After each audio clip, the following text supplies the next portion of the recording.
کھول کے دیکھا تو اس میں بہت کچھ تھا. وہ ان کو خوار کرنے کے چکر میں سارے مزید خوار ہو گئے. لیکن اللہ تعالیٰ اسی طرح پردہ پوشیاں بھی کرتا ہے اور پردہ چاک بھی کرتا ہے. چنانچہ میرا یہ ایمان ہے کہ اس طرح کے معاملات، شکنجے میں بھٹو صاحب آئے تھے نا، تو میں تو اس وقت بہت اسٹوڈنٹ تھا، چھوٹا تھا. میرے اندر وہ ادراک، وہ فہم نہیں تھا کہ میں اس کو ریلیٹ کر سکتا. میں اگر اس دور میں ایسا ہوتا، اس عمر میں ہوتا، تو میں اس کو بھی ریلیٹ کرتے ہوئے کہتا کہ بھٹو صاحب یہ شکنجہ ضیاء الحق کا نہیں ہے. آنکھیں بند کر کے یقین کر لیں اس بات پہ، اور اب بھی وقت ہے تائب ہو جائے، بغاوت چھوڑ دیں. اب بھی اللہ سے معافی مانگے اور اس پر چھوڑ دیں. اگر ہو سکے تو کوئی عہد و پیمان کر لیں کہ یا اللہ اگر مہلت، کیونکہ ہماری زندگی پہم مہلت ہے. آپ یوں سمجھیے کمرہ امتحان میں ہم سب بیٹھے ہیں، اور جتنے منٹ، مجھے یقین کیجئے زندگی سے قطعاً کچھ مزید نہیں لینا. اللہ نے میرے شو کو جتنا مشہور کر دیا ہے اور نیک نامی مجھے عطا کر دی ہے، میرا اب کوئی ایسا کوئی لمبا چوڑا وہ نہیں ہے کہ میں زندگی میں مزید کوئی جھنڈے گاڑوں گا یا کوئی اور میڈلز لوں گا. اور کیا میڈلز، میں بڑا کنٹینٹ آدمی، یو نو دیٹ، بڑا کمپلیسنٹ ہوں. جب بہت تھوڑا تھا تو تب بھی خوش تھا، جب بہت زیادہ ہے تو تب بھی اتنا ہی خوش ہوں جتنا اس دور میں تھا. یہ کوئی لمبا چوڑا وہ نہیں ہے. چنانچہ میں اللہ سے اگر زندگی مزید مانگتا ہوں نا، تو یہ اس لیے کہ یہ مہلت ہے. جب آپ کمرہ امتحان میں بیٹھے ہیں نا، تو آخری 20 منٹ اگر آپ کو انرجی اللہ عطا کر دیتا ہے تو آپ آخری سوال بڑا اچھا کنکلوڈ کر سکتے ہیں. بالکل. وہ ایگزامینر پہ بڑا اچھا امپریشن ڈالتا ہے، آپ کی پوزیشن پہ، آپ کی ڈویژن پہ نہیں، یونیورسٹی میں آپ کی پوزیشن پر فرق پڑتا ہے. تو ہم سب جو اچھے اسٹوڈنٹس اپنے آپ کو سمجھتے ہیں، اللہ کی نظر میں ہم اللہ کو خوش کرنے کے لیے کرتے ہیں نا جو کچھ کرتے ہیں، تو اس سے مہلت مانگتے ہیں کہ یا اللہ تھوڑی سی مہلت اور دے دے، میں چند نیکیاں اور کر لوں، شاید میری بچت ہو جائے. تو اس لیے بھٹو صاحب اگر اس وقت یہ کر گزرتے، ہو سکتا اللہ معاف بھی کر دیتا.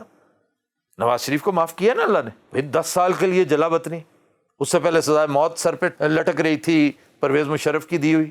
اور اگر میں ایگری کرتا ہوں ان لوگوں سے وہ جو کہتے ہیں کہ خدا کا شکر ادا کریں کہ 9/11 اس وقت تک نہیں ہوا تھا. اگر 9/11 ہو چکا ہوتا، امریکیوں کو مشرف میں اتنی ہی دلچسپی ہوتی، کولن پاول اس کے ساتھ صبح دوپہر شام بیسز پر ان ٹچ ہوتا، تو وہ کہتا بھائی پھر اگر ایسی بات ہے، لیٹ تو میں گیا ہوں تمہارے تمام ڈیمانڈز کے آگے، یہ مجھے نواز شریف سے نمٹ دیں دو ذرا جس طرح میں چاہتا ہوں. کوئی بعید نہیں نواز شریف کو ہینگ کر دیتے ہی. پرویز مشرف سے میں ایکسپیکٹ کر سکتا ہوں اس طرح کی حتمی حرکت. اینی ویز اب آئیں ادھر. یہ میں اس وجہ سے، آپ نے پوچھا نا کس برتے پر، کس بل پر آپ یہ کہتے ہیں، تو میں اس بل پہ میرا ایمان ہے کہ اگر نواز شریف کو کلین چٹ دے دی جاتی تو یہاں سکہ رائج الوقت کرپشن ہوتا.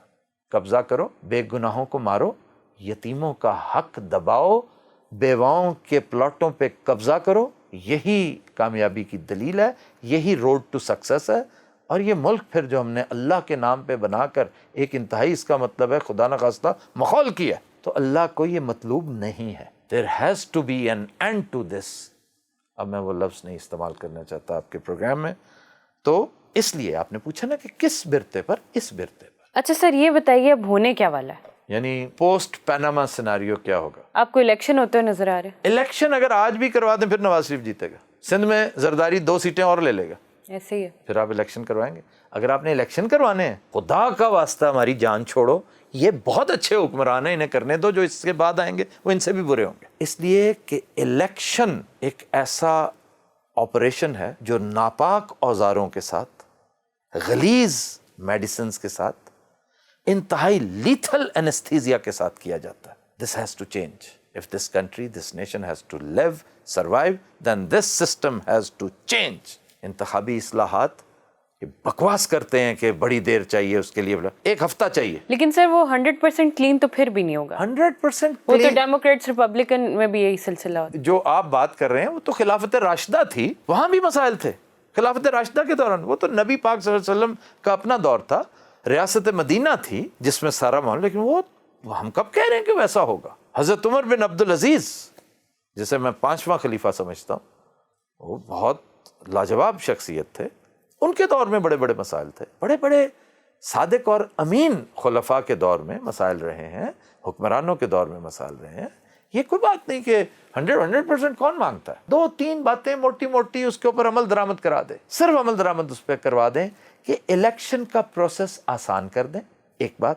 اس کو انتہائی سستا کر دیں. جس بندے پر الزام ہے کہ اس نے کرپشن سے پیسہ بنایا ہے 2 نمبری سے, اس کو الیکشن پروسیس سے نکال دیں. پہلے پروڈا کیا, ایبڈو کیا, آپ نے ایبڈو کو پڑھیے ذرا. جی سر جانتے. ایبڈو پروڈا شروڈا جیسی کوئی ایک بہتر قسم. پہلے ایبڈو کیا تھا ایوب خان نے اپنی مرضی کے بندوں کو لانے کے لیے. پروڈا بھی اسٹیبلشمنٹ نے اپنے لوگوں کو آگے لانے اور اپنے مخالفین کو پیچھے پھینکنے کے لیے کیا تھا. پرویز مشرف نے احتساب کا نام لے کر کیا کیا کہ وہی کاف لیگی, یعنی کرپشن کا معیار یہ ہے کہ کرپٹ اور نان کرپٹ کا, کہ آپ نے 20 ارب روپیہ کرپشن سے کمایا, 5 ارب نیب کو پلی بارگین میں دے دیں, 15 پھر بچائیں اور گھر چلے جائیں. یہ انالوجی میں اب ڈرا کروں گا کاف لیگ کے ساتھ, کہ اگر آپ نواز شریف کے ساتھ ہیں تو پھر آپ کرپٹ ہیں, اور اگر آپ کرپٹ ہیں اور کاف لیگ کے بینر تلے آ گئے تو پھر آپ پوتر اور پاک ہو گئے, کیونکہ آپ نے پرویز مشرف کے گنگا جل میں ڈبکی لگا لی. تو اس طرح کی بدنیتی نہ ہو, نیک نیتی کے ساتھ آپ ان سب کو نکال باہر کریں. این آر او کی باقیات ان کو اپ روٹ کریں. یہ کوئی مشکل کام نہیں, بہت آسانی سے ہو سکتا ہے. تھوڑی دیر کے لیے کہہ دیں ہاتھ جوڑ کے, بھائی اتنی دیر کھیل لیا نا, اب ذرا سائڈ پہ بیٹھو, اب ہمیں ذرا کھیل لینے دو. 100 بندے ہینڈ پیکڈ, نیک نیت, اور یہ کہنا کہ جی وہ کنٹینیو کیسے کریں گے, وہ 100 نے جب مر جانا ہے تو پھر 100 کہاں سے آئیں. انہوں نے اس ملک کو شاہراہ ترقی پر گامزن نہیں کرنا, شاہراہ ترقی کو پیو کرنا ہے, اس سڑک کو بنانا ہے جس پر اگلے لیڈرز آ کے اس قوم کو چلائیں گے. تو شاہراہ ترقی کو بنانے کے لیے جو پرانی کچی ٹوٹی ہوئی پھٹیچر سڑکیں ہیں ان کو ٹھیک کرنا ہے نا, ان کو ٹھیک کرنے میں بڑا ٹائم لگے گا. اور ٹھیک کرنے کے لیے ایک لفظ, just one word, accountability. Democracy minus accountability is 0 + 0 + 0. You know what is your problem? You have democracy, but no accountability. In Britain, in America, even in India, there is accountability. Lesser though, but your accountability is 0. Hence, your democracy is 0. یہ ایک بنیادی تبدیلی لائیے. سر apparently تو یہ ideal situation ہے, پر یہ کرے گا کون؟ کرے گا یعنی ٹھیک کون کرے گا؟ جس نے خراب کیا. سر یہ تو آپ ریڈلز بجوا رہے ہیں. تم بتاؤ نا, کس نے یہ بیڑا, اس بیڑی میں وٹے کس نے ڈالے؟ بھٹو نے, بے نظیر نے, زرداری نے, نواز شریف نے. انہیں کون لایا تھا؟